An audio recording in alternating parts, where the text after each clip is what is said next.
Hello friends, welcome to Hyderabadi రుచులు. ఇప్పుడు మనం మంచి బ్రేక్ఫాస్ట్ రెసిపీ చేసుకుందాము. సమ్మర్ స్పెషల్ బ్రేక్ఫాస్ట్ రెసిపీ అంటే మనకి మ్యాంగో సమ్మర్లోనే వస్తాయి కదా, ఆ మ్యాంగో జ్యూస్తోనే చేసుకునే రెసిపీ అనమాట. చాలా బాగుంటుంది. అంటే బియ్యం పిండి అట్టు విత్ మ్యాంగో జ్యూస్. ఈ కాంబినేషన్ మీకు ఎంతమందికి తెలుసో నా కింద కామెంట్ సెక్షన్లో కామెంట్ పెట్టండి.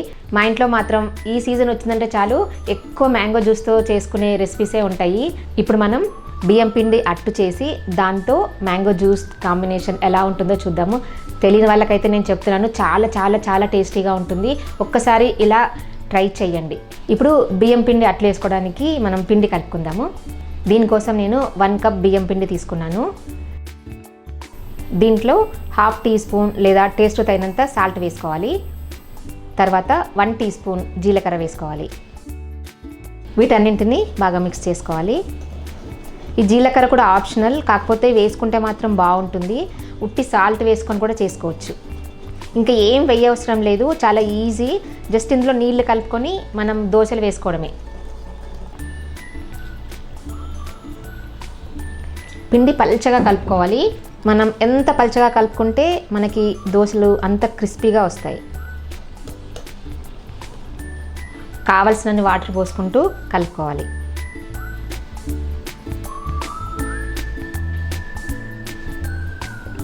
ఇదిగోండి, ఇలాగా జారుడుగా కలుపుకోవాలి. ఇప్పుడు దీన్ని మనం దోశలు వేసుకోవచ్చు, వెంటనే వేసుకోవచ్చు. ఏం మనం పక్కన పెట్టాల్సిన అవసరం ఏం లేదు. ఇంకా వేరే ఏం కలపాల్సిన అవసరం కూడా లేదు. కాకపోతే బియ్యం పిండి మాత్రం మంచి పిండి తీసుకోండి. చాలామంది రాదు బియ్యం పిండి అట్టు అంటారు, కానీ చాలా ఈజీగా వస్తాయి. ఇప్పుడు నేను చూపిస్తాను. ఇలా జారుడుగా కలుపుకోవాలి. ఇప్పుడు మనం మ్యాంగో జ్యూస్ చేసుకుందాము. దీనికోసం నేను 1 కప్ మ్యాంగో పీసెస్ తీసుకున్నాను. అంటే తొక్క తీసి ముక్కలుగా కట్ చేసి పెట్టుకున్నాను. 1 మామిడి పండు. ఇప్పుడు దీంతో మనం జ్యూస్ చేసుకుందాము. బ్లెండర్లో వేసుకుందాము mango pieces. 2-3 table spoons sugar వేసుకోవాలి. మన మామిడి పండు స్వీట్నెస్ని బట్టి షుగర్ వేసుకోవాలి.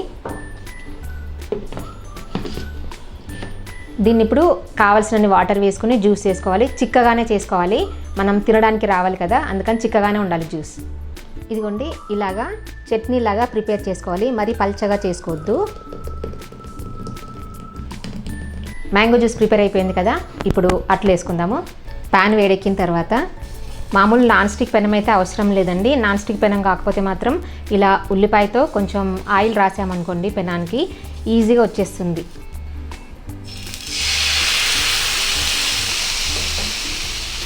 ఇలా గరిటెతోనే పోసుకోవాలి. వెనక వైపు నుంచి మామూలు దోశలాగా రుద్దకూడదు. కావాలనుకుంటే పైనుంచి ఆయిల్ వేసుకోవచ్చు. మూత పెట్టుకోవాలి. హై ఫ్లేమ్లో 2 నిమిషాలు కాలనివ్వాలి. ఇదిగోండి, కొంచెం కొంచెం బ్రౌన్ కలర్ కాలినట్టు కనిపిస్తుంది కదా, ఇప్పుడు తిరగేసుకోవాలి. స్టవ్ సిమ్లో పెట్టుకొని తిరగేసుకోవాలి. చూడండి ఎంత బాగా వచ్చిందో. మీకు ఎంత క్రిస్పీగా కావాలనుకుంటే అంత ఎక్కువసేపు స్టవ్ మీద పెట్టుకోవాలి.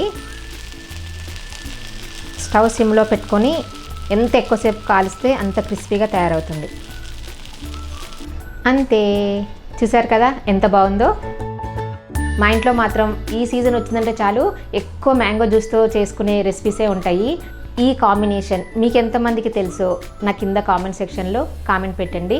అంటే మ్యాంగో జ్యూస్తో బియ్యం పిండి అట్టు ఎంతమంది తింటారు, మీకు తెలుసా, ఎలా ఉంటుంది, మీకు నచ్చుతుందా నచ్చదా, అది కూడా నాకు కింద కామెంట్ సెక్షన్లో కామెంట్ పెట్టండి. Thank you for watching.